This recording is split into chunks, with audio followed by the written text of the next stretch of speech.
Hi Aquarius! Welcome po sa ating channel. Ito ang inyong daily vital reading for March 11, 2025. Please be reminded kung naka-resonate kayo, comment down. Kung hindi kayo naka-resonate, ibigay niyo po sa iba kasi channel reading po ito. This is for you Aquarius ngayong March 11, 2025.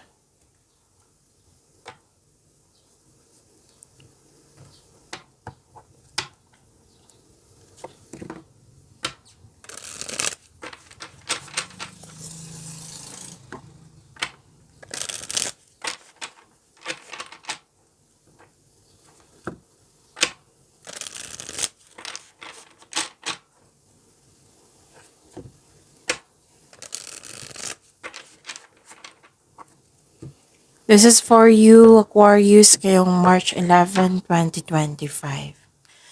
Maraming salamat po sa inyong patuloy na suporta at maraming salamat din po sa mga hindi nag-skip ng ads. At maraming salamat din po sa mga hindi nag-skip ng ads. Gamitin ang reading na ito bilang gabay lamang sa mga hindi pa nag-subscribe. Subscribe na po kayo at click bell notification para malaman nyo na may bago tayong video. Para sa mga gustong magpa-reading po, may lumabas dyan sa screen nyo ngayon. Panoorin nyo po at sundin ang instruction. Spirits Guide, mga ganap po para kay Aquarius ngayong March 11, 2025. I need 3 cards po.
Spirits Guide, mga mensahe pa para kay Aquarius ngayong March 11, 2025. I need 2 cards po.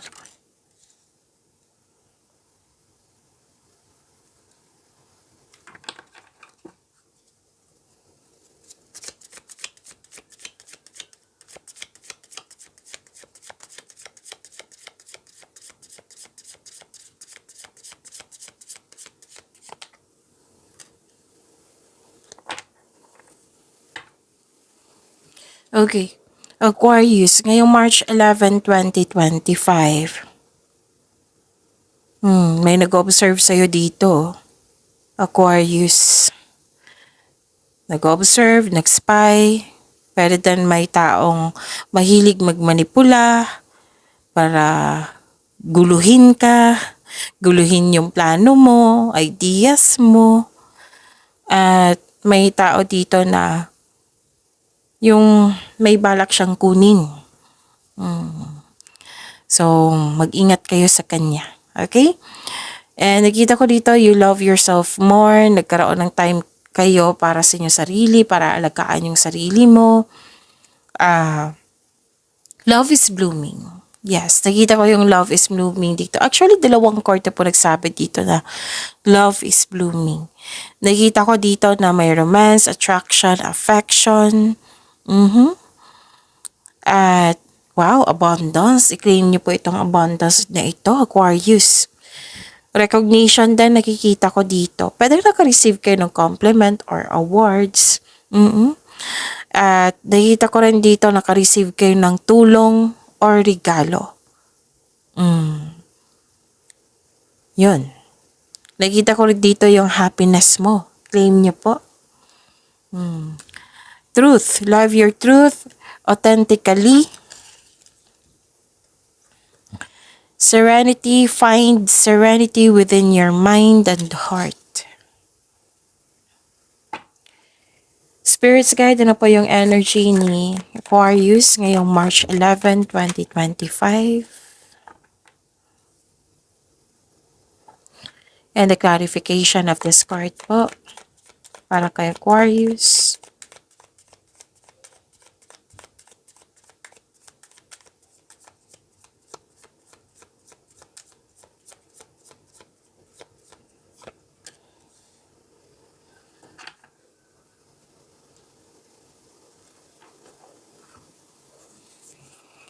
Kung may narinig kayo or may nakita kayong repeating message, meaning to say, pinupush ng cards na yan kasi ang ilan sa inyo hindi pa binigyan ng atensyon. Na kung maaari din po, bigyan niyo po ng solusyon at aksyon. Remember, Aquarius, at the end of the day, alam mo na ikaw lang taong may kakayahan at responsable na gumawa ng sarili mong katotohanan at kinabukasan. So, na yung energy ni Aquarius.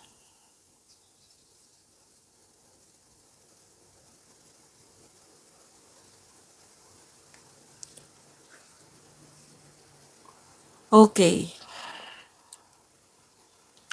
Nakikita ko dito na may emotional offerings. Emotional offerings. May nakita ko dito mabilis na kilos. Pwedeng nagra-rush. Mabilis na response, mabilis na kilos. Bibigyan mo ng agarang aksyon.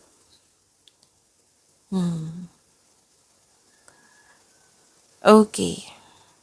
May parating na offer, new opportunity or proyekto na magbibigay sa iyo ng excitement. Kaya pala mabilis na kilos kasi excited kayo. May nakita ko dito na nagbibigay ng offer sa iyo yung much needed support. Pwede din pagtaas ito ng posisyon, ng kita, ng sweldo, allowance. Kung feeling mo stagnant kayo ngayon, open your mind to the inspiration you need to make work more. What I meant is, open your mind to the inspiration. Kailangan mong ma-enjoy mo yung mga ginagawa mo dyan. Okay? Tapos, good news is on the way. May good news po na parating sa inyo. Pero may bago kang gamit dito, oh. Bagong kasamahan, bagong kaibigan, bagong pet. Lumabas din siya dito. Aquarius. May nagsabi sa akin Scorpio. Baka may iniisip kayong Scorpio ngayon. Baka Scorpio din yung bagong kaibigan mo or kasamahan. Scorpio. Okay? So, yun. Baka Scorpio po yung iniisip nyo or yung bagong kasamahan mo. Okay, Aquarius. May nakita ko ditong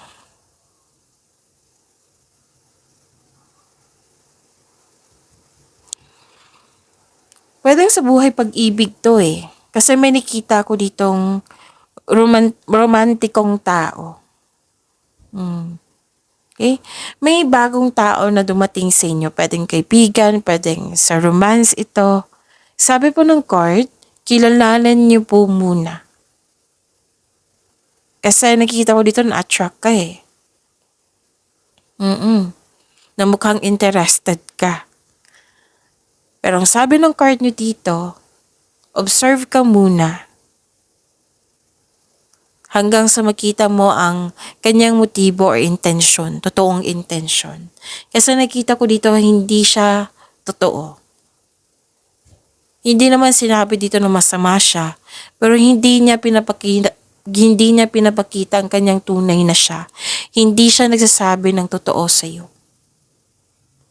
So kilalanin, ang assignment niyo po, kilalanin niyo muna ang tao. Okay? Tapos, di ba excited kayo? Sabi ng card dito, take things slow.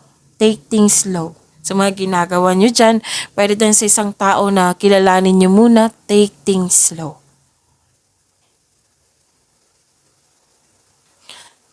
May nakita kong proposal dito. Pwede sa buhay pag-ibig to or sa career.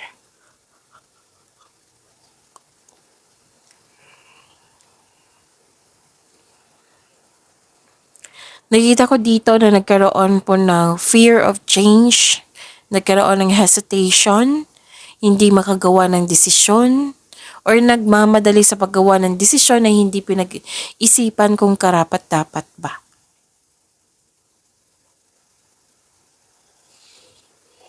This is also means takot kang mag-move forward or takot ka sa mga challenges na na-encounter mo. Nagkaroon ng hesitation to step out from your comfort zone. So again, nagkaroon ng hesitation to step out from your comfort zone. May nakita na akong plano dito pero hindi ka pa gumagawa ng hakbang. Hindi pa binigyan ng aksyon. Hindi pa ginagawa, kumbaga mamaya na. Sabi po ng card. Mag-ingat daw kayo sa paggawa ng plano. Sa pagpasya. At makinig sa inyong intuition. Okay? So, yun. Spirits guide, career and money po ni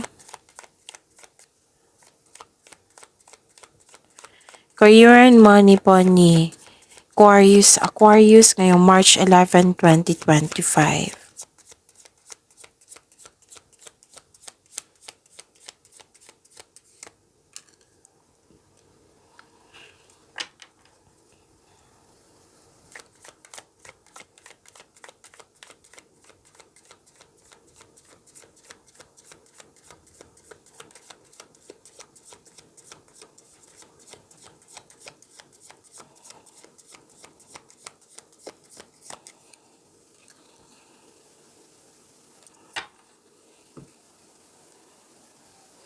Sa career and money niyo po, Aquarius, nakita ko dito na nagkaroon po ng okay, so this is satisfaction and abundance. Nag-clarify po siya dito sa inyong oracle cards. So claim niyo po, Aquarius, ang ganda. This is satisfaction and abundance. This is completion. This is solitude. May natapos kayong proyekto. May natapos kayong proyekto, trabaho. Sobrang saya mo at satisfied ka sa naabot mong completion. Nakatanggap ka din ng recognition. Ito yung sabi ko kanina sa inyo sa oracle cards nyo. Na lumabas din sa inyo sa career and money nyo, sa tarot cards nyo po. So, yun, mag-expect kayo ng recognition for a job well done.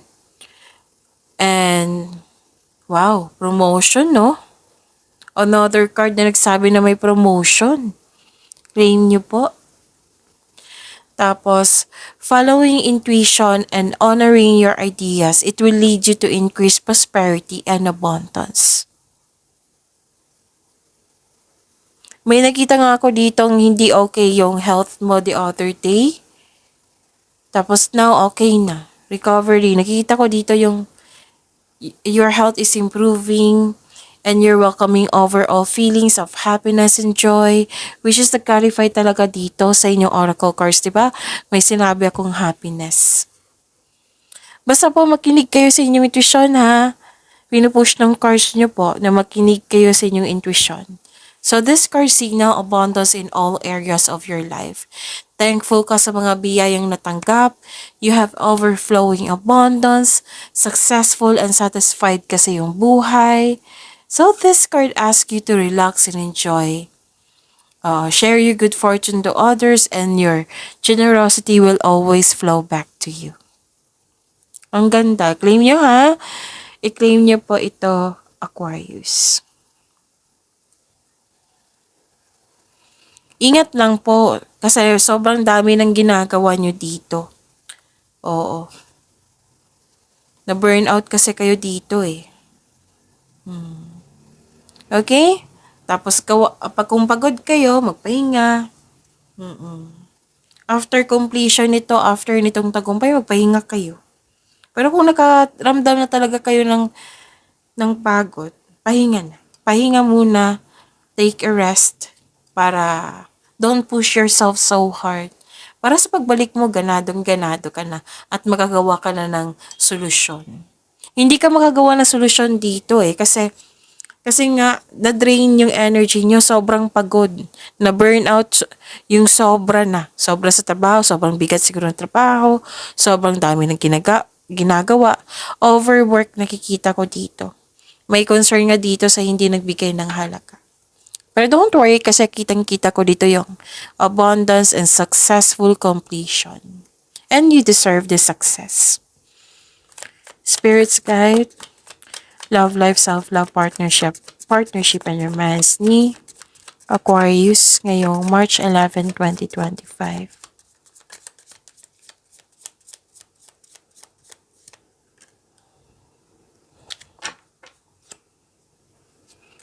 And the clarification of this card po.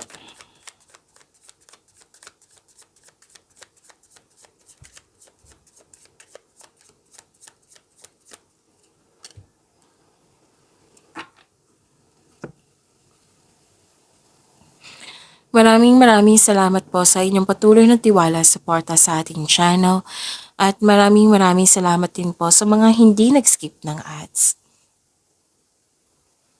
Okay.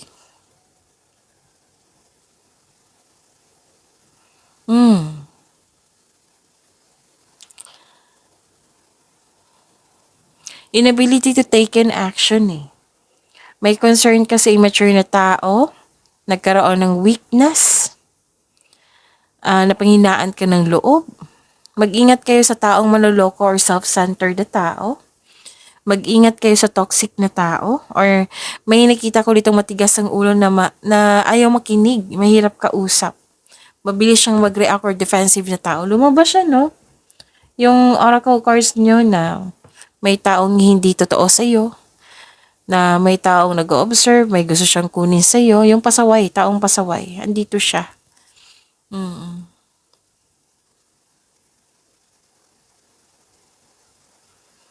At nakita ko rin dito na mukhang naapektuhan kayo sa chismis kasi nawalan kayo ng panatag.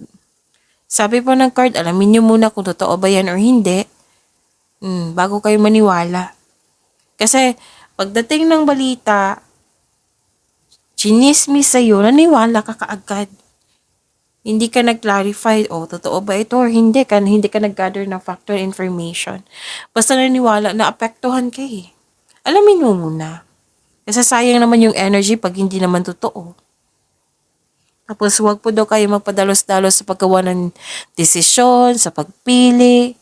Kailangan ng konkretong plano. Huwag po daw kayo magpabaya. Gamitin niyo po daw yung talino niyo and yung experiences niyo. Gamitin niyo po daw yung talino niyo. Tapos, magsaliksik. Huwag magpabaya. Galingan niyo po sa paggawa ng plano. Kasi nakita ko dito, bakit pinupush ng cards? Nakikita ko dito na nagpabayang ilan sa inyo. At nakikita ko dito yung pagsisisi.